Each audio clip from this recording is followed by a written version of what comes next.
passionate instigator and dynamic problem solver, Dr. Kevin Ross Emery, the host of the Dr. Kevin Radio Show, will be taking you outside the box, behind the curtain, and identifying the load of BS we are fed every day. And now, Dr. Kevin.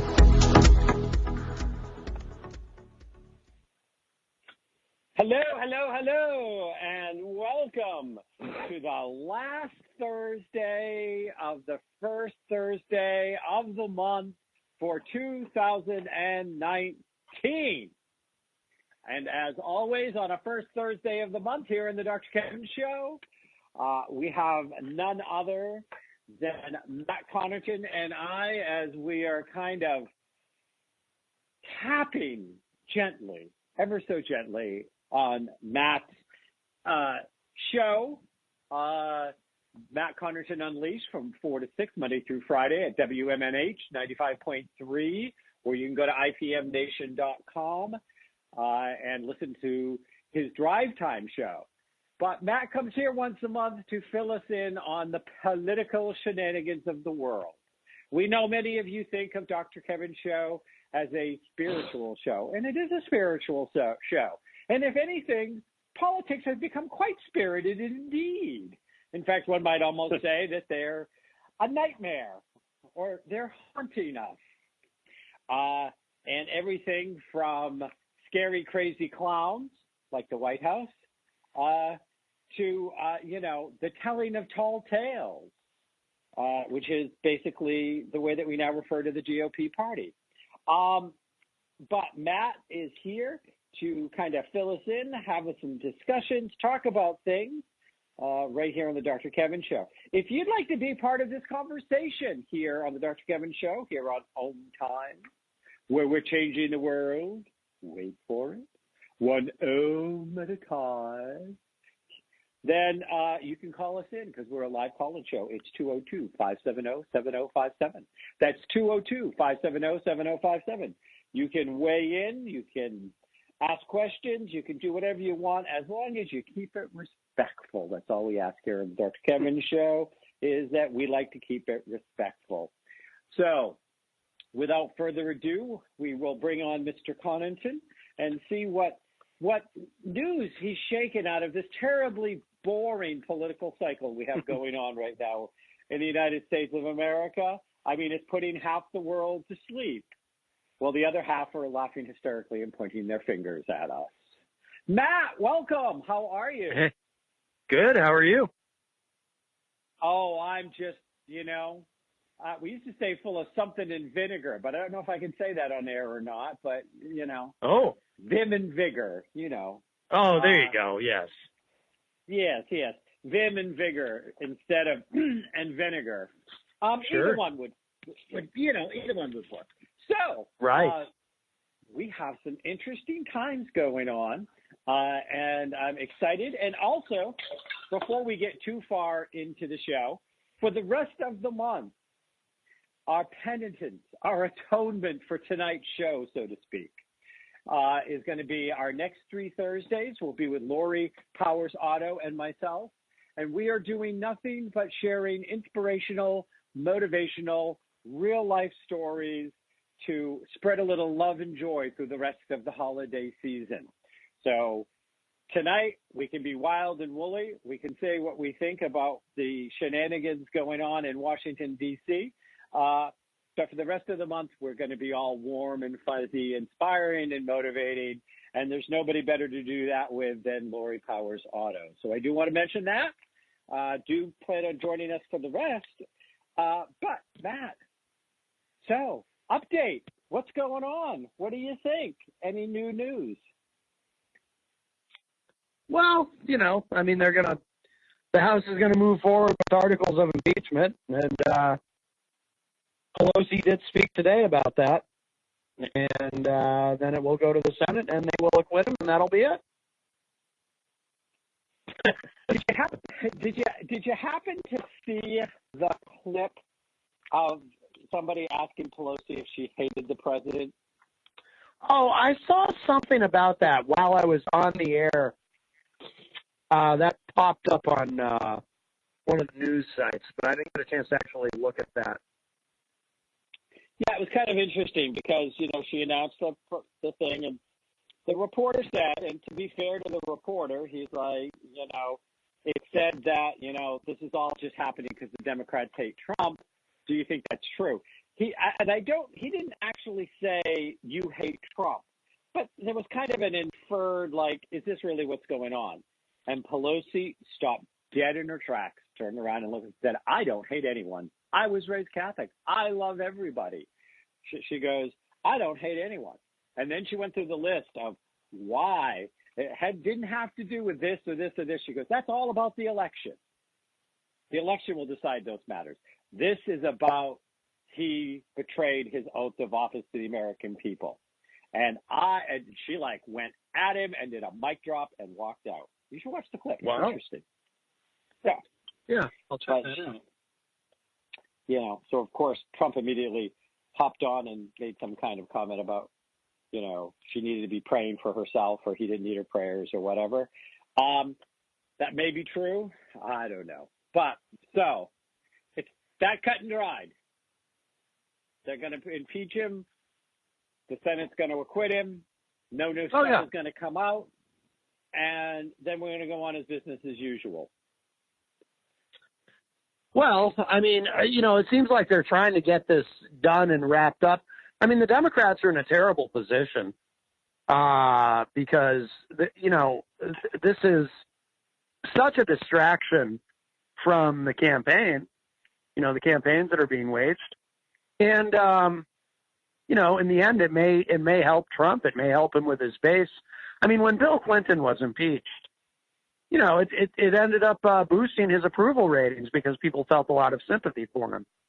And, I think it may have a similar effect with Trump. And we're already seeing evidence of that. And I saw some polling data in the last couple of days that showed that enthusiasm for impeachment seems to have dampened in the country.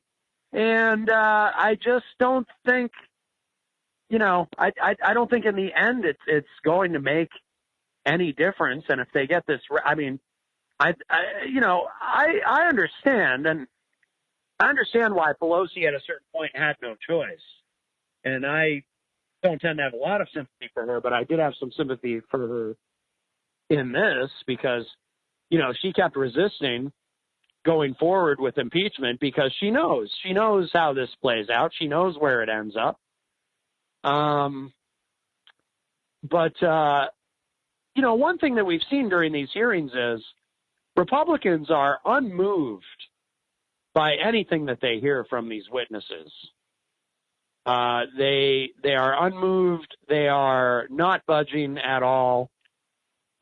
There's not even a glimmer of doubt in any of their minds that, they're going to stick with Trump no matter what. And, I mean, the fix is in. This is Trump's party now. The Republican Party is 100% the party of Trump. They're going to protect him no matter what. And, that's that. I mean, it's pretty easy to see how this plays out. I don't see.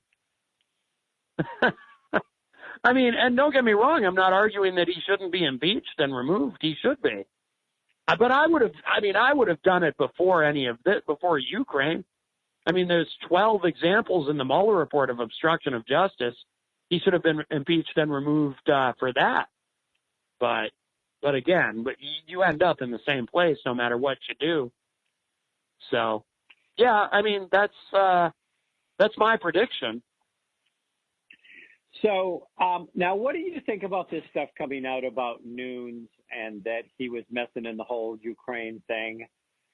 Do you think that that's going to have any kind of blowback? Not that's going to stop him. I agree. The Senate is not going to impeach Trump, and the GOP, though, I mean, you do have you seen any of those ads that that Republican group have been running that have been trashing Pence and they've been trashing Pence and trashing Trump? Republicans for Fiscal Responsibility, I think, or something like that.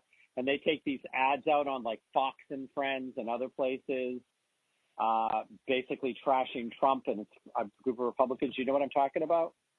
No, I haven't seen that. Oh yeah, I've posted a few. They've really gone after Pence. They've really gone after Trump. They're doing they you know they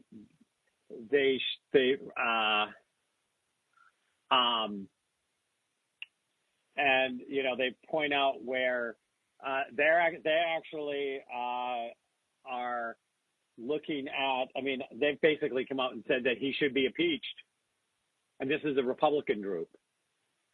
Yeah. Oh, yeah. I mean, there are never Trumpers out there. There's not enough of them. Yeah. But they put out like 3 commercials now, I think it is. I mean, like they've raised millions of dollars. And they've put out, and they put them all out on Fox and Friends, so they make sure that Trump sees them. Yeah. So no, that's great. So Nunes, do you think Nunes is going to create again, it's not going to stop the Senate. The Senate has see no evil, hear no evil, and speak trash. Because they never address the issues. They just trash the witnesses. Whatever they can do to trash the witnesses. They don't listen to anything they say. Really. Right. But Nunes thing, is that going to go anywhere? What do you think? I don't know. I'm really curious about that. I'm very curious to see where that leads. But clearly he's tied in with Giuliani and whatever they were doing. But one of the sort of constructive criticisms I've had of the Democrats through this is they've been so focused on Ukraine, and the quid pro quo. And I think I've said this on your show before. I think the quid pro quo in and of itself is kind of irrelevant. You can take the quid pro quo completely out of it and just go with he asked a foreign power for help with the election to investigate a political rival. That right there is your crime. The quid pro quo doesn't even matter. Clearly there was one, but when Republicans argue there wasn't one, it's like, okay, well, even if there wasn't, you still have the underlying crime. But as far as Giuliani goes, I think the Democrats have missed an opportunity in not making more of that. And what I mean by that is, and I don't mean the thing about, Giuliani and Nunes and Parnas and whatever the other guy's name is, I forget the other criminal, one of whom runs a company called Fraud Guarantee, which is, it's right out of an SNL skit. But Giuliani, I don't know why the Democrats don't make a bigger deal out of the fact that Rudy Giuliani, a man who is not a member of the Trump administration, not part of the cabinet, not a federal employee of any kind, never went through any sort of Senate confirmation process. Rudy Giuliani was essentially in charge of our foreign policy in Ukraine. Rudy Giuliani was in charge. Gordon Sondland said during his opening statement that nobody wanted to work with Giuliani. They recognized it was inappropriate that he was so involved.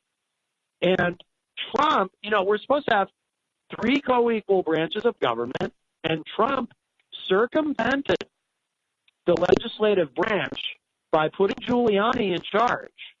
He was never confirmed by the Senate to be in charge of anything. And Trump either put him in charge or just sort of tacitly allowed Giuliani to put himself in charge, or however it is that we got there. And he circumvented the legislative branch in doing that. And why they don't make a bigger deal about that, and not that it would matter in terms of the end result, but I don't know why they don't make a bigger deal about that. Maybe part of why it matters to me is I would be fascinated to hear what the Republican defense of that is. How do you defend Giuliani's role? Even if Giuliani's hands are clean, even if Giuliani hasn't done anything unethical, hasn't broken any laws, whatever, He was in charge of our policy in Ukraine. Sondland had to go through him. Ambassador Taylor, Ambassador Kent, everybody had to go through him. Fiona Hill, they all had to go through him, to get anything done. He was in charge. And I cannot think of another example where that's happened. Now, maybe there is one where we've had someone who was never confirmed by the Senate playing a major role in our foreign policy. And I'm not naive. I know we use back channels, with people who aren't even necessarily Americans sometimes to get things done. And I'm not saying that in and of itself is necessarily bad. I mean, that may have saved us in the Cuban Missile Crisis. That guy, Fulman, who they used. But I don't know of anything on this scale that I can think of in history. And I don't know why they don't make a bigger deal about that. And Republicans should be worried about that. Why does Trump just put, Trump can just put any private citizen in charge of foreign policy like that? That's nuts. And it shows an incredible lack of judgment. Oh, like that was his first one. Right. But I think that, one of the things here is there is, at least in the Trump administration, I keep on wondering, is somehow Giuliani got some kind of like his mother's sister slept with Fred Trump or something? Because usually it's only people related to Trump that get to break all these laws and screw us over for the good of the country. Right. Just saying,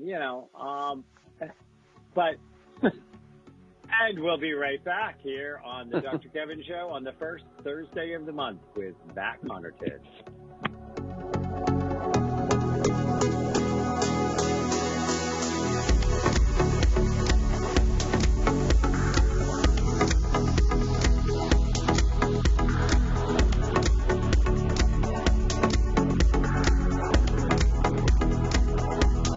Conscious media for conscious minds. OMTimes. Have you ever wondered how to change your love paradigm? The secret key is finding a love partnership, not just a regular connection. How do you find these? Through conscious relationships. Ascending Hearts Dating is a dating site for people like you that believes in second chances and a different type of spiritual connection. Try Ascending Hearts for free today at ascendinghearts.com and change your love paradigm. Ascending Hearts, the premier dating community for the spiritually awake. Hello, I'm Sandy Sedgbeer, host of OMTimes magazine's flagship radio show, What is Going On? My passion is sifting through information, research, and innovations from new thought teachers, speakers, and researchers pushing back the boundaries of what we know about life, energy, metaphysics, and the universe. I love shifting perceptions about who we are, why we're here, and how quickly impossible becomes normal when we open our minds, expand our awareness, and accept that the only limits that exist are those we place upon ourselves. So if you're the kind of forward-thinking, eager investigator of what lies beyond the current reality that most perceive, why not make a date to come play with me in the field of possibilities at 4 p.m. Pacific Time, 7 p.m. Eastern Time every Thursday, and together we can discover what's really going on. Imagine being fired because of who you love. Imagine being denied medical treatment because of who you marry. Imagine being evicted because of who you are. Millions of Americans don't have to imagine this. They have to live it. Because in 31 states, it's legal to discriminate against LGBT people. Get the facts at beyondido.org. Brought to you by the Gill Foundation and the Ad Council.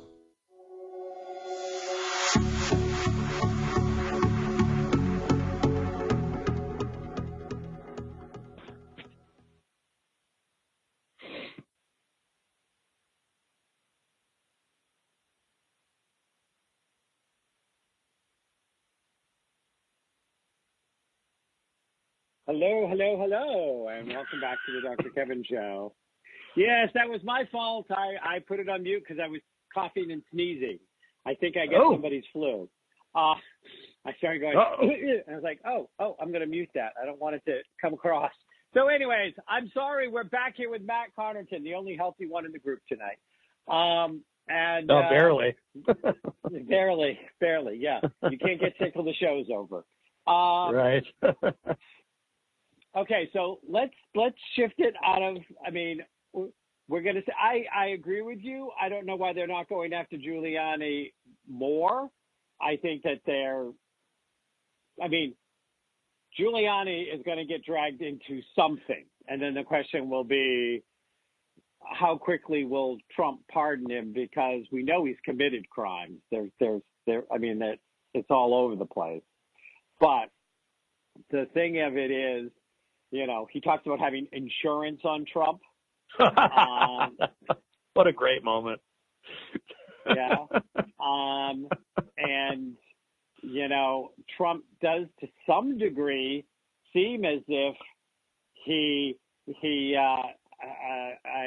I read somewhere that Giuliani got sat out from appearing on Fox and Friends and other things for a little bit after he made that comment because it really irritated Trump.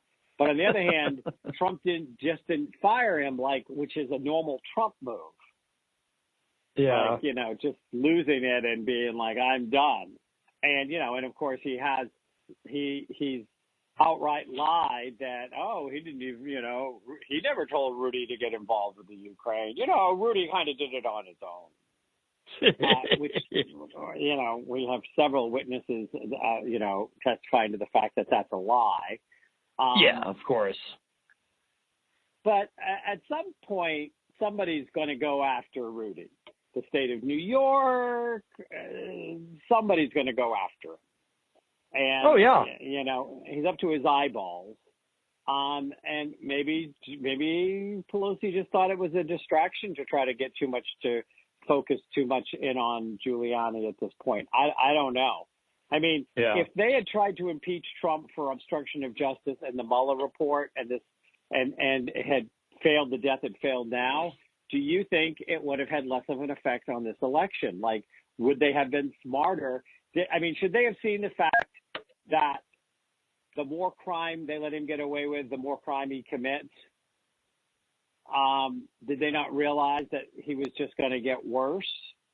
Or did you think that they had some kind of hope that maybe he wouldn't force them into having to impeach him? Because he kind of forced it, especially when he goes on the lawn and asks China to investigate Biden. Well, my favorite is when he went on the lawn and said that Article 2 of the Constitution says he can do whatever he wants as president. Literally the same thing as the Nixon argument during the David Frost interview when he said, well, when the president does it, it's not illegal. Right? It's literally the same thing. He made himself Nixon in that moment when he said, well, the Constitution says I can do whatever I want. It really is. It's an SNL skit. It's incredible. Just incredible. It's really sad. Now, I have to ask this question. On a snowball's chance at the equator. How's that? A snowball's chance at the equator. Yeah. The Senate turned on Trump because they thought Pence was a better bet. If something actually damning comes out, if somehow they finagle that they get somebody like Mike Mulvaney under oath, or they get one of these other stooges under oath, and they just know that they're going to do jail time if they don't tell the truth, and it all comes out, what's the reaction? What's the reaction if Trump actually got impeached? You mean if they convicted and removed him? Yeah. Or convicted him but didn't remove him. Because you can do both, right? Well, they can impeach him. The House will impeach him, but if the Senate convicts him, then that amounts to removal. Okay. Yeah. So they're not going to throw him overboard for Pence. The only way that would happen is if they could somehow, and there is a way that they could do it by secret ballot. And I'm not clear on exactly how that would work. But if they could take the vote and have it be a secret ballot, then I think they would get rid of, they would throw Trump overboard for Pence. Because I'm sure they all secretly despise, as much as they, publicly fillet him, rhetorically, of course, I'm sure they all privately despise Trump and would love to get rid of him. But other than that, I mean, there's just no, if it were not a secret ballot and they did decide to remove Trump, the Republicans, they would be ruining, many of them, their own political careers. It's Trump's party now. MAGA people are so devoted to their new Lord and Savior, Donald John Trump, that any Republicans that turn on Trump, they're going to get that's it. Their political careers will be over in that moment. I mean, it's the backlash from the constituents would be incredible. How many senators, Republican senators, are vulnerable if they just rubber stamp Trump and vote the party line? Do you think it makes any of them vulnerable? Some say Susan Collins is definitely in for a fight. Oh, yeah. Well, it makes them vulnerable in the general election, of course. That's what I'm asking. Right. But they'd rather be vulnerable in the general election than be vulnerable in the primary. Because if they don't rubber stamp Trump and actually stand up to him, then they're vulnerable in the primary. Because they might get primaried because then Trump, if they turn on Trump, then Trump turns on them. And Trump, with one tweet, can, if Susan Collins were to actually, really kind of turn on Trump and start standing up to him publicly, then Trump will start tweeting bad things about Susan Collins. And then the next thing you know, some pro-Trump candidate is challenging Susan Collins from the right in the primary and probably winning, probably beating her, so, better to be vulnerable in the general than vulnerable in the primary. Because if you lose in the primary, you're done. At least if you can get past the primary, you got a shot in the general. But she is vulnerable, you're right. But you'd rather be vulnerable later. Okay. So who else do you think this could backfire on? Do you think this could cost the Republicans the Senate? Because that's the only stopgap. If we have 4 more years of Trump, I shudder, to think of the condition this country will be left in. Besides the fact that it will be completely, absolutely bankrupt, the environment will be shot to hell, and, we'll be building a wall to keep the glaciers in Canada.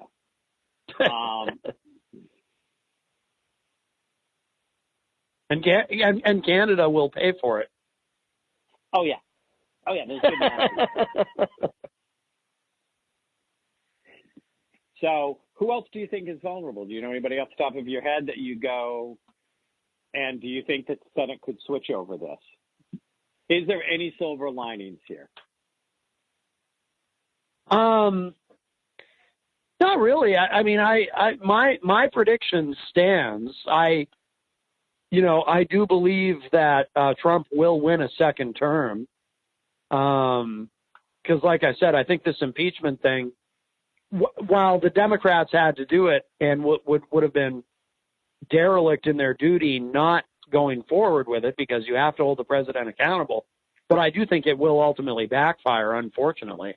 And I think Trump will only be the stronger for it, having survived an impeachment attempt. And I think he'll win a second term. It's like I always say, I always go back to the farmers. I said it today again on my show. farmers are having their lives ruined by Trump's trade policy. And yet polling data shows these farmers who are now bankrupt and have lost their farms in the Midwest, they don't blame Trump. They refuse to put any of the blame on Daddy. And they still support him. And they say they'll still vote for him overwhelmingly. So I think he'll lose the popular vote again. And I think it will be by an even larger margin this time. But he'll still carry all the same states. And I think, Moody's is actually predicting a landslide. Now, I don't think it'll be a landslide, but I think the electoral map will probably be basically the same as it was in 2016. I mean, I don't mean to be a bummer, but that's just how I see this playing out. I mean, how do you beat a guy like this? How do you beat someone who, like I said, and again, using the example of the farmers, if you're a Trump supporter, Trump can literally ruin your life with his policies, and you'll still support him. I've never seen anything like it in the modern era. We've seen maybe examples in history, going back a bit. I don't like to refer to those overtly because everyone does it, and it just becomes almost cliche to speak about Hitler. But in the modern era, when has there been someone who's been able to just pull off on such a scale this mass hypnosis of such a large mass of people where he can do no wrong? Nothing he can do. There is nothing he can do that will upset these people or make them feel at all betrayed. I mean, he can base an entire campaign on building a wall and getting Mexico to pay for it, and he clearly is not going to get it done. It's not going to happen. And yet find me a Republican anywhere other than maybe Ann Coulter who is actually bothered by that. His biggest campaign promise is an epic fail, but they give him a pass. They give him a pass on everything. How do you beat somebody like that? And these evangelicals, the way they love him, the way they fawn over him, I mean, they talk about him like he's about to replace Jesus in the Holy Trinity. I don't know how you beat somebody like that. I mean, it's otherworldly. It's I can't believe it. I can't believe it, but I don't know how you beat him. Well, stay tuned, and you'll see. Well, maybe. I hope so. We now have another Democratic dropout, whose last ditch attempts to try to stay in and see if she could shift the thing. I lost all respect for her, and that was Kamala Harris. So what do you think about that? Yeah, one thing about her, I will say, and I had a lot of mixed feelings about her, but one thing about her that I was I felt good about with her was I could actually imagine her on a debate stage with Trump, really kind of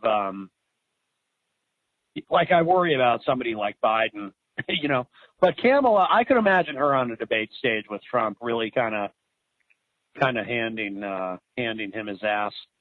I don't think Biden can do it. I don't think Elizabeth Warren can do it. I'm skeptical Bernie could do it, but I think she could have. But, she has a history of being a drug warrior, and, I oppose the war on drugs, and, I don't know. I mean, and the whole thing about when she went after Biden on the busing issue, that actually kind of backfired on her. Well, yeah. It also backfired. It also backfired on her because she went after Mayor Pete, saying that he was comparing being gay to being a person of color. And that's not what he said. That's not what he said at all. And she kept on trying to represent it as that's what he said. And I think that actually lost her a lot of respect, even if you weren't a Mayor Pete fan, that he clearly said, I will never pretend I know what it's like to be a person of color, but I know what it's like to be a person who belongs to a group that's ostracized.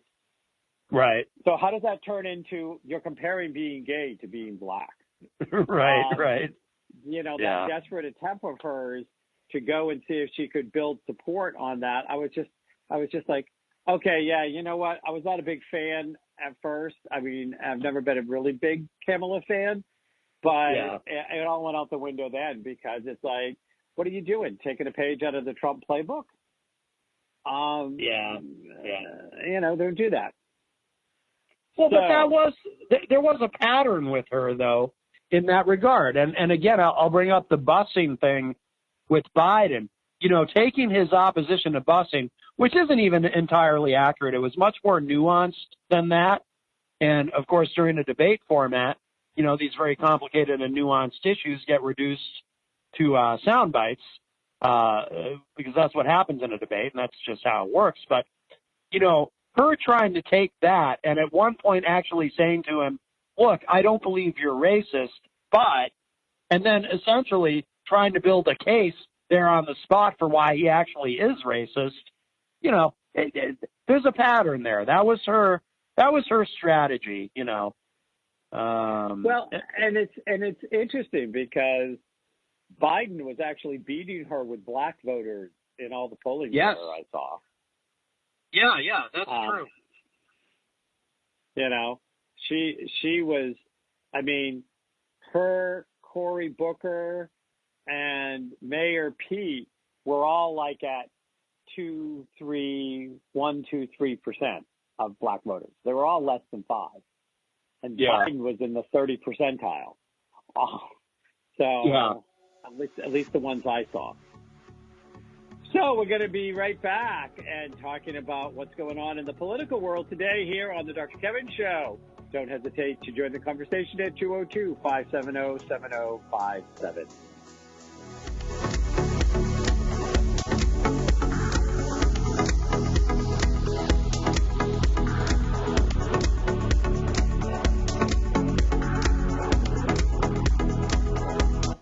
The Real Conscious Connection. OMTimes Radio. IOM FM. The number one reason girls drop out of school in sub-Saharan Africa is lack of access to feminine hygiene products. The Pads for Schoolgirls Project, an outreach of Humanity Healing International, is changing this paradigm by setting up sewing programs at schools, teaching girls a vocational skill, while producing the reusable pads that help keep them attending classes. The girls pay it forward by making and giving pad kits to other girls in need. To learn more, visit humanityhealing.org. Humanity Healing is where your heart is. More than 24 million Americans have an autoimmune disorder, and that number continues to grow. I'm Sharon Saylor, and I'm one of those 24 million. To put that number in perspective, cancer affects about 9 million and heart disease up to 22 million. That's why I've brought together top experts and those thriving regardless of their diagnosis to bring you the latest, most up-to-date information. Join me, Sharon Saylor, Friday night, 7 p.m. Eastern, for the Autoimmune Hour on Life Interrupted Radio to find out how to live your life uninterrupted. 911, what is your emergency? The kid shot himself. All right, where's the wound, sir? 911, what's your emergency? Please help. My son shot his brother. 911, what is your emergency? 911, please state your emergency. Every day, 8 kids and teens are unintentionally killed or injured by loaded and unlocked guns. It wasn't locked. Learn how to make your home safer at endfamilyfire.org. Brought to you by the Ad Council and End Family Fire.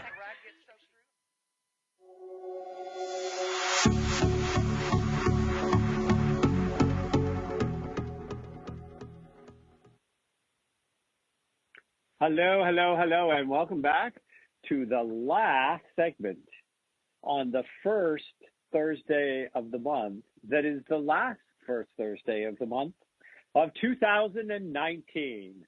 And what a year it's been. And as always, on the first Thursday of the month, we have Matt Connarton from Matt Connarton Unleashed. You can listen to Matt Connarton 4 to 6, Monday through Friday at 95.3 WMNH. Or you can go on to IPMNation.com and listen to it on the internet if you are not local to the Manchester, New Hampshire area. Matt tends to spend a lot of time on politics on his show, and we have him in once a month to share his wit, his wisdom, and his eternal pessimism on the ridding of the disease known as Trump in the White House. Yes. So, Matt, Bloomberg, what do you think? Who's he going to steal people from? Do you think there's anything that's going to come of him? He's coming in kind of late. He's going to miss Iowa. He's going to miss New Hampshire. I mean, he's spending a ton of money. I don't. Yeah, I don't know why he's doing this. I don't think he has any chance. I don't think there's any enthusiasm for him. I cannot think of a single person that I know or anyone I've seen online or in media anywhere who is enthusiastic about Bloomberg for any reason. And I don't get it. I don't know what he's doing. And the whole skipping New Hampshire and Iowa thing, that has been tried before. And by the way, you know who tried that once before when he ran for president? Rudy Giuliani. He tried skipping New Hampshire and Iowa and going straight to South Carolina and then on to Super Tuesday. And it turned out to be a disastrous strategy for him. But no, I mean, Bloomberg's kind of a yawn. I don't get it. I don't know if this is just on his bucket list to run for president. He's teased it several times in the past, but I just don't see it. So did you hear about the Biden meltdown? I think it was yesterday at the when somebody where one of the places he was talking, somebody said, how could he justify getting his son a job with the Ukraine Burisma, yeah. Burisma. And he's like, and he started yelling at the questioner, like, that's a lie, blah, blah, blah. He totally melted down on him. And then started challenging the guy that, somebody else challenged his age. And he started saying, I'll do push-ups right here with you. I'll show you how fit I am. I'll show you. And I thought, oh my God, he's losing it. If he starts yelling at the people, did you hear about all of that, or am I giving you news? Yeah, no, we actually played the clip of it on my show today. It was kind of what we wrapped up with on the show.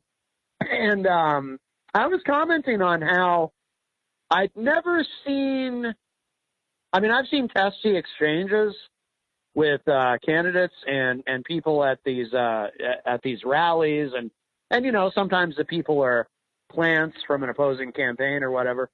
But I've never seen, and I'm sure it's happened, I can't think of another example offhand where a candidate has actually insulted a voter so directly. Because Biden, see, when I first saw the story pop up online and I saw the quote, "You're a damn liar," I assumed in that instant that this was someone at the campaign event saying this to Biden.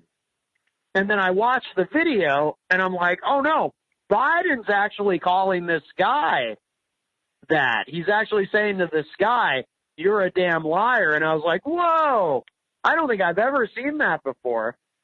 I thought it was pretty interesting. And yeah, and then he's challenging him to, he called him fat, and then he challenges him to push-ups, and I was like, wow, Joe's got a little fire in the belly there.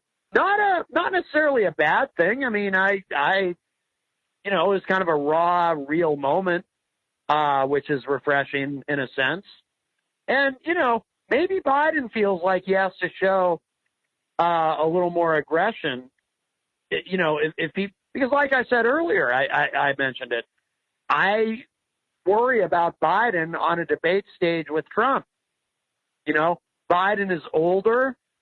He's at times, I think he looks a little bit frail.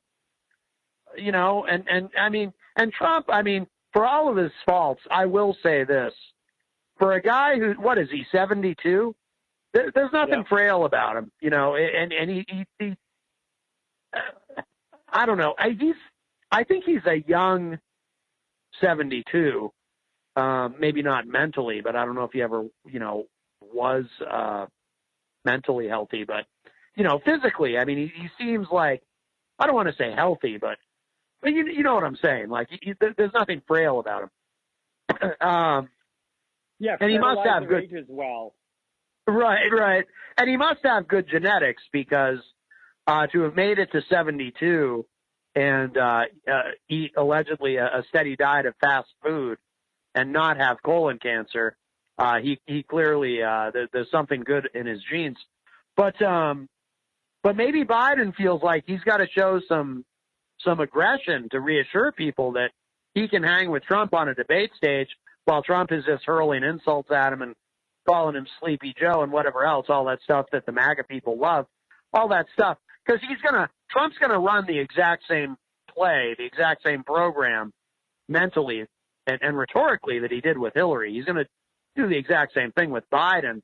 And Biden, I fear, will be less able to fend off those attacks than Hillary was.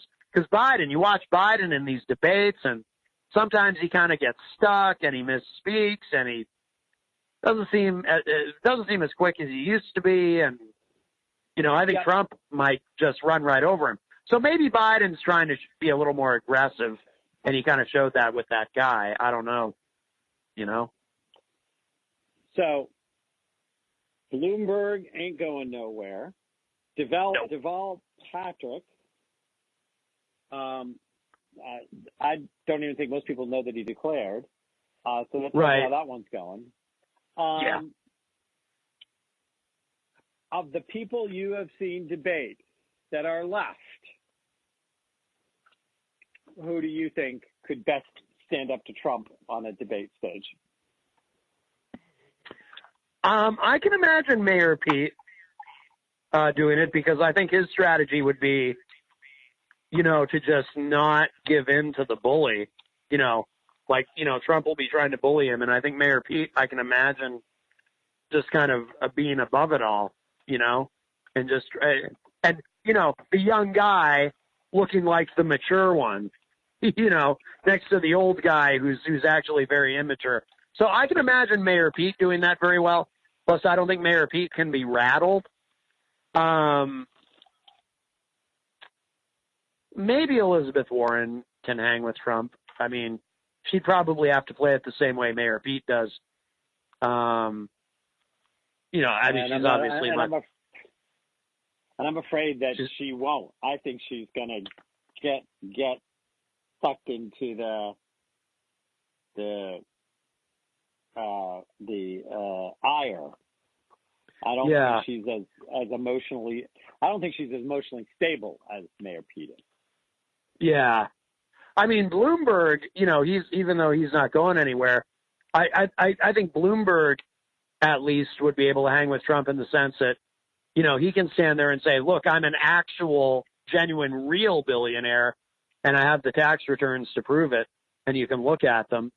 You know, and kind of challenge Trump's credibility in that way. Boy, who else have we got? I mean, I'd like to see Tulsi in there. I like Tulsi, but that's also not going to happen.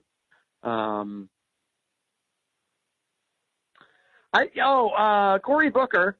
I can imagine him hanging with Trump, and you know, he's pretty good with the quips and the one-liners.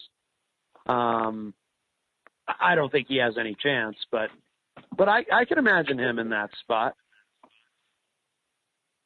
Biden, okay. I mean, Biden is the clear front runner, but he's probably the worst one in the field in terms of being on that stage with Trump. He's got to be the worst one. I mean, he'll crumple. You didn't say anything about Bernie. Oh, yeah. I don't know how I forgot Bernie either, because he's obviously a figure that looms large. Yeah, the problem with Bernie is he'll seem very old next to Trump. Even though he's only a couple years older than Trump, he'll seem old, and he's had the heart attack, and that's going to make people very nervous, even though it's actually probably the best thing that could have happened to him, because clearly that stent has done him some good. I noticed right during that first debate after the heart attack, when he came back for that debate, he actually seems stronger. Like, you can tell he's better off having better to have a stent than a clogged artery. But 4 years ago, in 2016, I would have said, yeah, I think Bernie could beat Trump. Probably would have a better shot at it than Hillary, at least. But now, I'm not so sure. I'm not so sure how that looks on a debate stage. Okay. So, what else has taken your attention in the last few minutes of the show? What has made you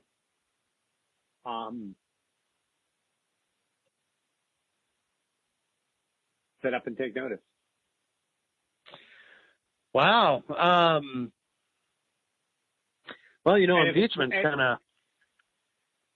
impeachment's kind of sucked all the oxygen out of everything else. Although it was interesting. I'm really worried about NATO. I mean, Trump really doesn't seem to want anything to do with it. That's a concern. Now he's pouting. He's pouting because they laughed at him, Trudeau and those others. Geez, even Boris Johnson was in on that. Can you imagine, being laughed at by Boris Johnson? Like, oh, that's gotta hurt. Yeah. Well, that didn't go too well. No. But he's still ticking people off, and he's still initiating trade wars. So, what do you think about the North Korea threat? Now, I saw something. Is there some sort of new development with that? Because I saw something about it, but then I just didn't quite get to it. Okay. So, Kim Jong-un,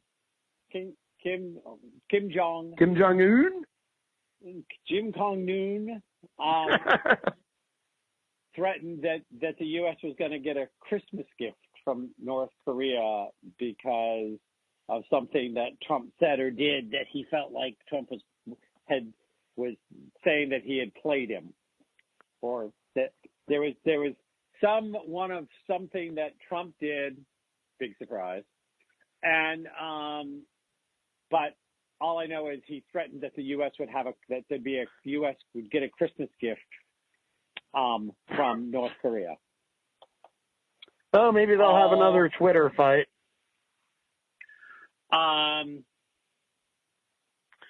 I wouldn't worry. It's just another It's a lover's quarrel. That's all. Well, it's I think that some people were saying that they might do some kind of test.